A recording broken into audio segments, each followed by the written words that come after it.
या भागवत से क्या होगा? मैं जानता हूं हमारा भागवत क्या है। क्या है भागवत? बोले वेदा उपनिषदा सारा जाता भागवती कथा। वेदों और उपनिषदों का जो सार है ना, वही भागवत है। तो हम कहना चाहते हैं जब वेदों से कुछ नहीं हुआ, उपनिषदों से कुछ नहीं हुआ, तो भागवत से क्या हो जाएगा? हम नहीं मानते। तो सनकादिक ऋषियों ने समझाया, देखो भाई नारद जी, तुम भागवत के पुजारी होकर के ऐसा कह रहे हो, फिर भी सुनो समाधान, देखो ध्यान से सुनो। जो वेद है ना, वो है आम का पेड़, और जो ये भागवत की कथा है ना, ये है उस पेड़ का फल। अब आपका घर पर सुंदर आम उठा लो, चला क्यों लग दे या काम, सोचो कि लग गए, बोलो जय श्री राम। कि आपके घर पे आम का पेड़ और सुंदर सुंदर थे पर आम लगदा। अब तुम्हारे यहाँ आए मेहमान और आपन के करी कि आजकल आम पके हुए हैं, तोड़ा एक आम, निकाला, काटा और मेहमान साहब को दे दिया, हेलो साहब खाओ, घर के आम है। तो मेहमान के करी निकाला आम, खाया, खा करके बोला वाह कितना मीठा है ये आम। यदि इतना मीठा है तो जिस वृक्ष ने इसको जन्म दिया होगा वो वृक्ष कितना मीठा होगा। और आम को छोड़ करके, फल को छोड़ करके यदि वृक्ष के पास जाए और वृक्ष की टहनी चबाने लग जाए, क्या उसको रस मिल जाएगा? बोलो, आनंद आ जाएगा उसको टहनी चबा करके? नहीं आएगा, क्योंकि जो आनंद फल दे सकता है वो वृक्ष की टहनी खा करके थोड़ी नहीं मिलेगा। उसी प्रकार नारद जी, वेद है वृक्ष, और उस वृक्ष का जो परिपक्व फल है वो है श्रीमद् भागवत फल।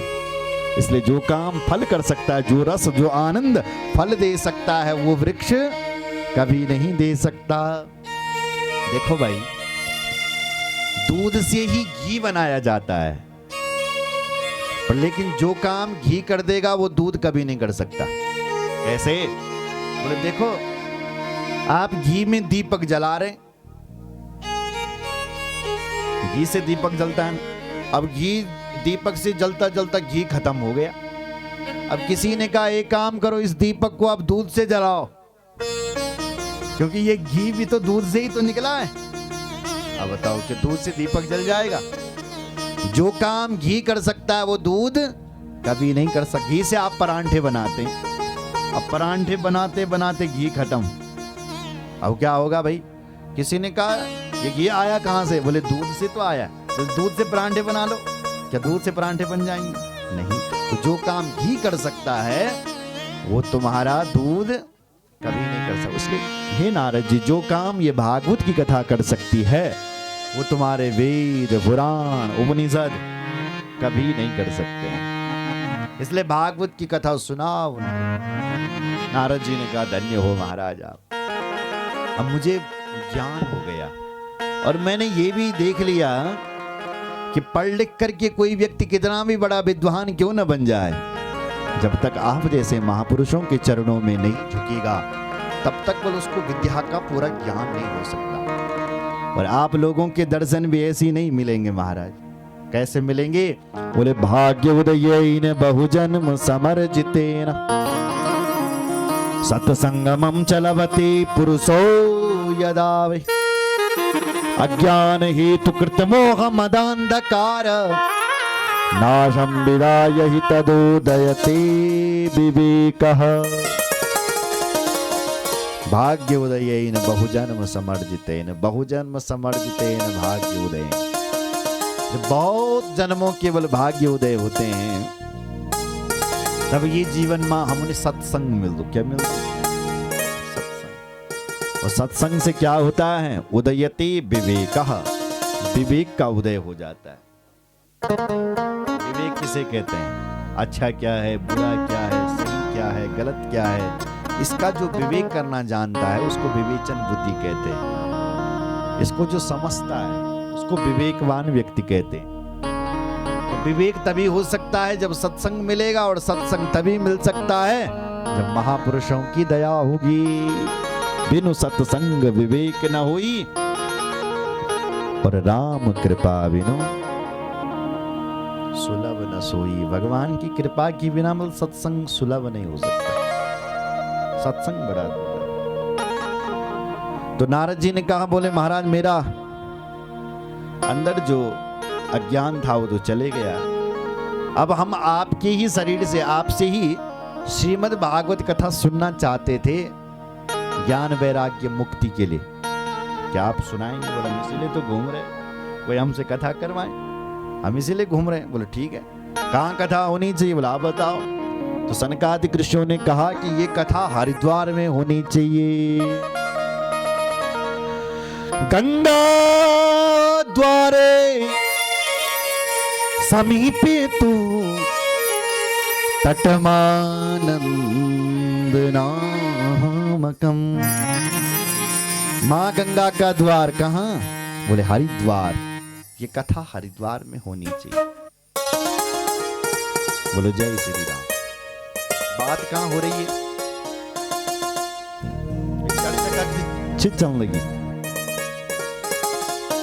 बद्रीनाथ धाम में, और कथा का वहीं चेंज बल्ले हरिद्वार में। क्यों जी, बद्रीनाथ कथा नहीं हो सकती है क्या?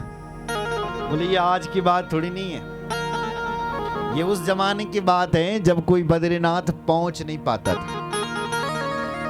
बहुत भाग्यशाली लोग नंद है पुराने जमाने में बद्रीनाथ, और जो जाता था वो ढोल बजेगते नंद है, नंद है ढोल बजेगते नंद।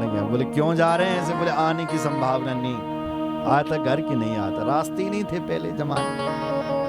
तो इसलिए बद्रीनाथ में कथा तो हो जाएंगी लेकिन श्रोता कहाँ मिलेंगे, इसलिए हरिद्वार में इस कथा को करो, क्योंकि हरिद्वार में श्रोता बहुत है। यदि कोई कहीं से भी कथा सुनना चाहेंगे, दिल्ली वाले, वृंदावन वाले, गंगोत्री वाले, बद्रीनाथ वाले, तो सब हरिद्वार में पहुंच सकते हैं, क्योंकि मध्य की भूमि है हरिद्वार, इसलिए हरिद्वार में आयोजन किया गया। देखो भाई, अंदर और बाहर दोनों जगह यदि अंधेरा हो घर के, तो देहरी पर ढेल मत बला आप दीपक जले जरिए, लंप जले जला न जलूं थे पुराने जमाने। तो अंदर भी उजाला होगा और बाहर भी उजाला होगा। उसी प्रकार हरिद्वार की भूमि पर यदि ये कथा हो गई तो इस कथा का लाभ सबको मिलेगा, दिल्ली वालों को भी, वृंदावन वालों को भी, गढ़वाल वालों को भी, क्योंकि मध्य की भूमि है हरिद्वार। इसलिए हरिद्वार में ये कथा का कार्यक्रम प्रारंभ हो गया। बोलो भक्त वत्सल भगवान की जय। लोगों को पता चला कि हरिद्वार में कथा हो रही है, वो भी सनकादिक ऋषियों के द्वारा हो रही है, तो सब हरिद्वार के लिए निकल पड़े। भृगुरु वसिष्ठश्च वनश्च गौतमो मेदात त्रिदेवल देवरातो रामस्तथा गादिसुतश्च साकलो मृगण्डपुत्रा च विपिप्पलादा योगीश्वरो व्यास पराशरो च छाया सुकूजा जलजग्निमुख्याः सर्वेभ्यमी मुनिगणाः सह पुत्र शिष्याः स्वस्ति विरायुरति प्रणयेन युक्ताः। जितने भी बड़े बड़े संत थे सब कथा सुनने के लिए हरिद्वार चले आए। वेदांतानि च वेदांश्च मंत्रा तंत्रा समूर्तया दश सप्त पुराणानि षड शास्त्राणि तथा ययु। सारे वेद पुराण ऋषि जो जो ने पता चल लगियों, हरिद्वार कथा बन लगी, सब दौड़ रहे कथा सुनने। वहीं बालुओं को इकट्ठा करके नारद जी ने आसन लगा लिया। अब पुराना जमाना में तो मैक लगता न थे, नहीं टेंट टूंट लगते थे। एक जगह पे बालुओं इकट्ठा किया और वहीं पर देवर्षि नारद जी ने सनकादिक ऋषियों को बिठाया, और उन ऋषियों ने चारों मुखों से भागवत की कथा करनी प्रारंभ कर दी है। और इधर से कोई शंख बजा करके आ रहा है तो कोई जय जयकार लगा करके आ रहा है, जय शब्दो नमः शब्दा शंख शब्दस्तथैवचः, शंख बज रहे हैं उस कथा में, जय जयकार लग रहे हैं, जय जय घोष हो रहा है। और यहां पर शनकादिक ऋषियों ने सबसे पहले महात्म्य का प्रारंभ कर दिया है।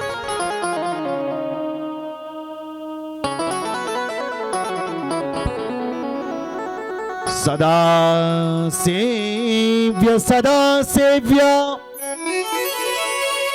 श्रीमद् भागवती कथा, यस्याः श्रवणमात्रेण हरेश्चित्तम् समाश्रये। ऋषियों ने कथा का शुभारंभ करके कहते हैं कि सदा सेव्या। देखो भाई भगवत श्रोताओं, भगवान की कथा फल सदैव श्रवण करने योग्य है।